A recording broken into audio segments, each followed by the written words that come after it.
So I asked my airmen that day, somewhat rhetorically, if I were to ask you today, instead of who's tired, who's lonely, how many of you would raise your hands?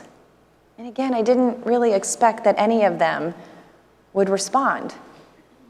And about 2/3 of the group raised their hands. And I stood there for a moment, not really knowing what to do. Because see, as a senior leader in our United States military, I spent countless hours trying to understand the problem we were facing with suicide in our ranks. We spent hours dissecting every single case that happened on our installation to understand what could we have done differently, where could we have engaged, how might we help?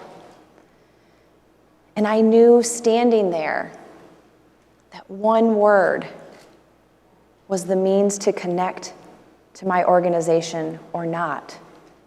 Instead of who's tired, who's lonely. I was opening up an avenue to connect to them so that my hope was we could have discussions about where they need help, where they are feeling alone, where they are feeling isolated upstream, rather than having to call their parents, their loved ones, their family members and friends downstream.